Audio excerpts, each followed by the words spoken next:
Hello, everybody, and welcome to a special edition of the Pro Basketball Talk podcast and video here at NBC Sports. We are here with DiJonai Carrington of the Connecticut Sun. Thank you so much for joining us, taking the time. Thank you. Thanks for having me.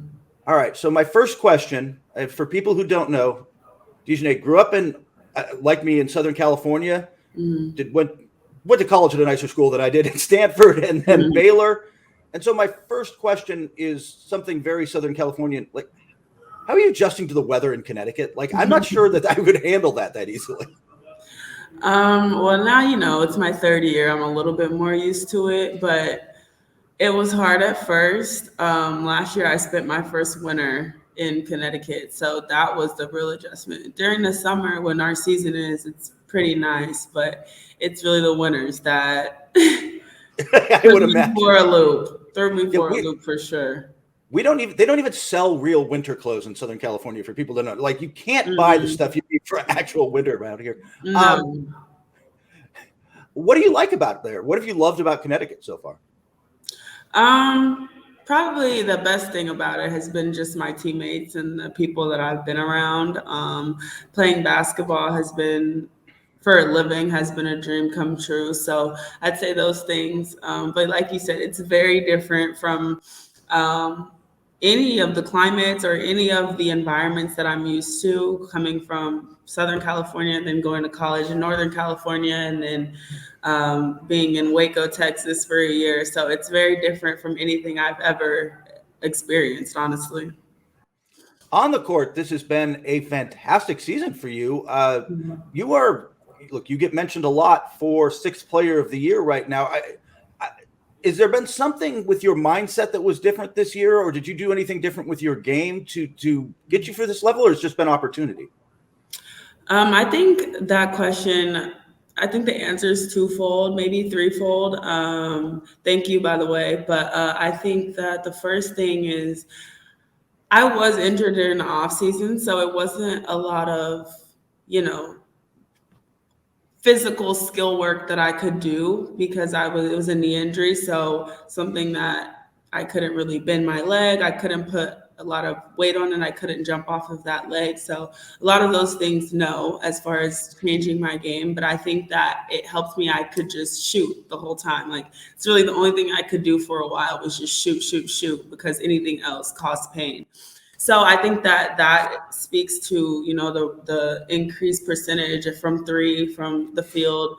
And then I think also just, it's my third year. I am still on a rookie contract and I am still a young player in the league, but, it's time to level up. It's time to take that next step in my game, and contract years coming up. And I wanted to put myself in a good position for all of those things that I want in the future for myself.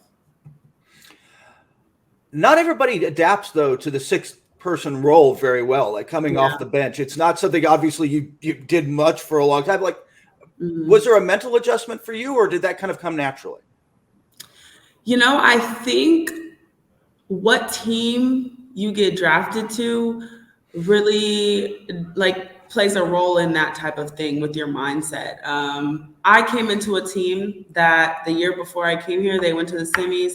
Year before that, they went to the finals. So I'm coming in, I knew this coming in, it wasn't going to be my team. I wasn't going to be the star player. Only God knew if I was going to get any minutes, So I already had that mindset of come in here, obviously come in confident and do what I do, but it wasn't really like I felt like I was entitled to this or that, to have this many minutes, to get this many shots, or any of those things. So I think that my mindset in that sense was just open mind. I came in knowing I was going to be around amazing players and to try to just soak up and learn everything that, they had to share with me. But at Baylor, I was the sixth woman of the year, and that was my fifth year of college. So I feel like, if anything, that's when I had to humble myself and, learn that, okay, this is a new role. I came from starting at Stanford to being the sixth woman at Baylor as a 22-year-old fifth-year senior. So I don't think that this is too difficult for me to do. And, the Connecticut Sun made the finals, right? Like you've been on the highest stages of the WNBA. Did that impact the team mindset coming into this season and your mindset?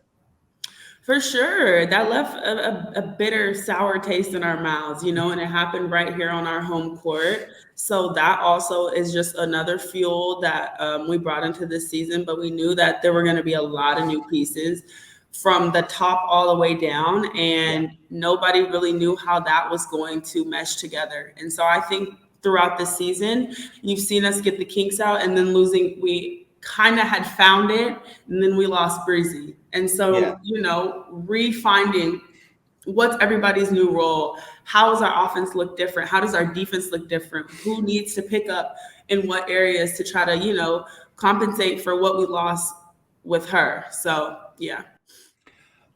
When she went out, your numbers have gone up. Was that just a matter of kind of opportunity or role, or was it the mindset of somebody's got to pick up this load? I definitely think it started with having the opportunity. The first few games of the season, I was getting DMPs. So the opportunity wasn't even there. But now I think that with her unfortunately going down, everyone has had to pick up the load a little bit. I haven't looked at the numbers of everyone, but I would assume that a lot of people's production has gone up. I know DB, she's definitely been more aggressive offensively. It seems like, AT's always consistent with her numbers all the way throughout and making the players around her better. But I think the last few games also you've seen Natisha has got that confidence back, and Tip, her scoring has gone up also. So I think we're all just trying to, take a little bit. It's not going to all happen from one person or at one time, but everyone's trying to pick up a little bit of that that we lost. Also this year, coach seems to have new coach, new everything. The offense feels, tell me if I'm wrong about this, it looks like it's a little more free-flowing, a little more read and react than necessarily what you were doing before. How big an adjustment was that? Was it a big an adjustment for you, and does it fit for you? Yeah, you're absolutely right. It's definitely more of a read and react type of offense now. Not many set plays, a lot of, which makes us hard to, scout, but it also sometimes messes us up because we're like, there's so much freedom. There's so many options. So we really have to communicate like, oh, I'm going here, you're going there, because we can kind of be anywhere, just fill a spot. So I think the adjustment has been just to unlearn, looking over and waiting on the set and kind of just going and attacking closeouts and making reads and drawing defense and kick, things like that has been the real adjustment. But I think it's definitely more conducive to my game personally, which is kind of that free-flowing type of player, get out in transition. We're playing at a much faster pace than we had my last 2 seasons here, at least. So I think that has been really, really good for me. I love playing in transition. I love running the floor, getting out, and just, playing fast. That's awesome. This is a question Corey, who's our regular co-host but couldn't be here today, grew up in the same situation you did, where growing up with a parent who was a professional athlete, who your dad played in the NFL for years. Yeah. And you grew up even playing a little football, but was that an especially competitive environment, family? Does your family, if it's board games, everybody's still really competitive and going at it? Definitely. Growing up, we would have family game nights and stuff, and we had to shut them down because by the end of the night, these two weren't talking to these two. These two were, teaming up against this one, So, yeah, we all just want to win. Obviously it's love at the end of the day, but whether it's Family Feud, Monopoly, Spades, whatever it is, it's competitive for sure. But it also, has helped clearly to give me that mindset going into life with anything. I would say I would think that and Corey feels this way because I've talked to him about it. Mm-hmm. The mindset of growing up in there still carries over to whether he's working at NBC or playing football, playing basketball, whatever it is. Mm-hmm. That does carry over. I think you probably see it as something that would carry over for your entire life, regardless. Yeah, absolutely. My whole family is in the sports world. My brother plays football. My sister played basketball. My mom ran track in college. My dad, obviously, as you mentioned, played in the NFL. So it was kind of destined for me to do some type of sport activity. But I think that they all taught me so many valuable lessons, whether that's for life or for my career now in the WNBA. And having people who had already gotten to places that I want to get to growing up was amazing for me, because I could truly ask them questions and take their advice, because I know that they actually have achieved those things. You know, there's a lot of people that give advice where it's like, how did you learn that? Like, you know, I haven't seen you accomplish that. So it's hard for me to trust that what you're telling me is going to actually help me. But, you know, having people in my family who have actually literally gotten to where I want to get to has been amazing for me. You also played football growing up until what, about age 11, give or take? Yeah, I mean, I played tackle football growing up in elementary and junior high. And then, like, once I got to high school, it was kind of, all right, I wanted to play volleyball, and football and volleyball season were at the same time. So I stuck with I chose volleyball. Understandably. But then again, I've seen you leak out on plays. Like, you've got some wide receiver in you and some teammates who know how to throw the outlet. Yeah, anytime I'm out there with AT, I know I got to have my hands up and ready. I feel like we just have that, you know, connection where she knows I'm going to run and I know she's going to throw it and I better catch it. So it's been fun. That's the position that I played primarily, was wide receiver. So it's definitely in my blood. That's what my brother plays, is wide receiver. And so we've always, you know, even in the backyard at home, it's always, we're running routes and all right, trying to do one-on-one against each other, different things, you know, so it's been brewing. That's awesome.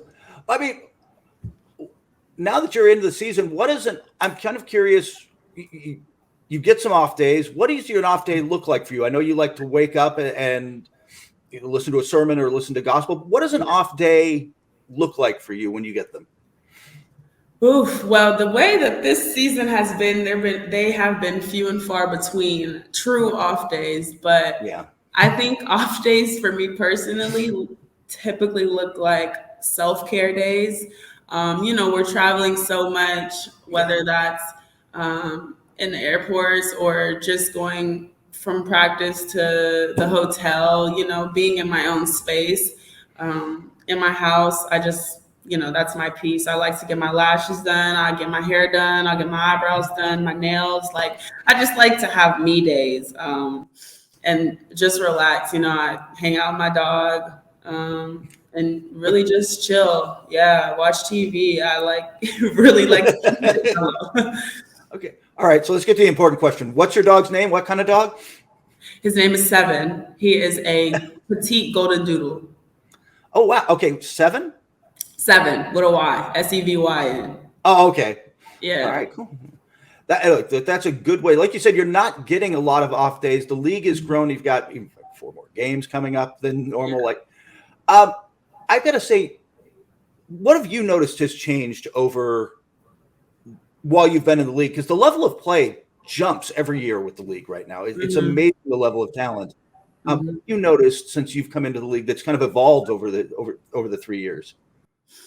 I definitely think like the fandom around the WNBA has increased. You know, I think they're reaching different audiences now, just as far as different partnerships that we have with Ion, you know, Friday nights, or whether it's NBC playing our games, or you know, obviously League Pass, sometimes Twitter, sometimes Amazon Prime, you know, just different platforms where our games are streaming more, that's more accessible to a wider range of audience. I think having us on like DraftKings and FanDuel and things like that, where people can make bets, I think that also reaches another audience and brings a whole new group of fans into the WNBA. I think those are a couple things, but I don't know, like you said, you know, the competition increases every single year, and that's a testament to, you know, people's individual work and people's individual dedication to their talent and their crafts. But you know, I think it's just going to continue to go up and up and up. Well, you got to be part of what is at the WNBA level, NBA level, is the best part of All-Star Weekend, which is always the 3-point contest. Frankly, it's the one thing you can count on to be entertaining every year. Yeah, and it was. And it was, and the talent shows out for it. What was that experience like? How was that for you? It was awesome. I was super nervous at first coming in. You know, I'm not gonna lie. At first, I felt like out of place a little bit, but you know, sometimes I have to do this and just remind myself that like I've earned this, I deserve this. I'm supposed to be here just like the person next to me to the right and left. But once I got out there, after I got past the first rack, the jitters, you know, went away. I felt like, you know, I was just shooting in practice. So it was a lot of fun just being around great players, being around great people. The fans were incredible out there in Vegas. So it was a lot of fun. It's a lot of fun event. And then what was it like on the sidelines when Sabrina suddenly couldn't miss out of nowhere? Not out of nowhere. I mean, she could shoot. But. No, she went nuts. It was like, I don't even know. We were like, this girl's unconscious. Like, she was just literally could not miss. Like, I bet if she closed her eyes and was shooting it, they still would have gone in. Like, she was just in that type of a zone. Season's in the second half now. Are you thinking at all about Sixth Player of the Year, or for you, is it about, I mean, you guys are tied at the top of the East. You are one of the title contenders. Is that more the focus? I mean, for sure. You know, at the end of the day, winning, you're not going to win any personal awards, first off, without your team being successful. And I think we've seen that with snubs in the past over, you know, different accolades. But I think that that's always the most important thing is our team winning. And then, you know, we're still trying to avenge that loss from last year in the finals. So that's been at the top of, you know, at least my personal focus. But that, you know, being the sixth woman of the year or most improved, whatever, those have been goals of mine that I have written down. And so it would be, you know, very emotional and incredible accomplishment for me personally, just all that I've been through injury wise and, you know, just like mentally with coming back from injury, especially this year. So it would be awesome. That mental toughness you've talked about, like coming back from what has been knee surgeries, I mean, throughout college and stuff, you kept coming back and keep playing at a high level. What has it taken mentally for you to be able to do that? A lot of patience with myself.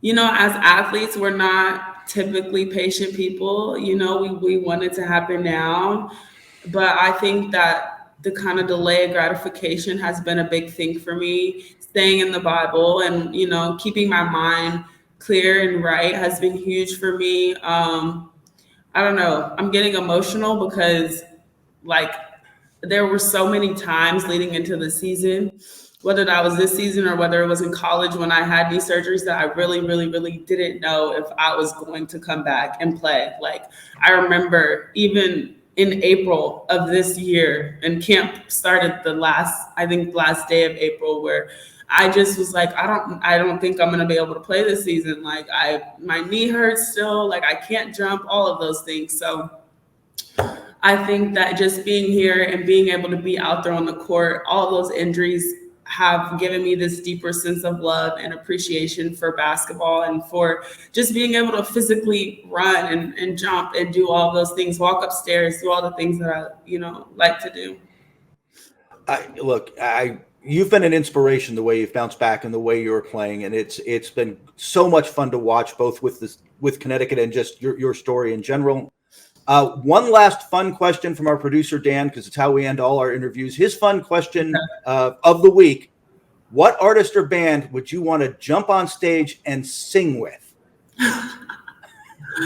Any era, anything you want. I'm really into like female rappers. So I would probably say, I'm going to say three options. I'm going to say Nicki Minaj, I'm going to say Cardi B, and I'm going to say Lotto. Those are my three. Those are good options. I just think the energy would be so high, and I know basically all the lyrics, so that would be perfect. Give me the mic, I can run across the stage, you know. good energy. That'd be awesome to see. DiJonai, thank you so much for doing this. Thank you, everybody, for listening. And we'll be back soon with another Pro Basketball Talk Extra. Thank you.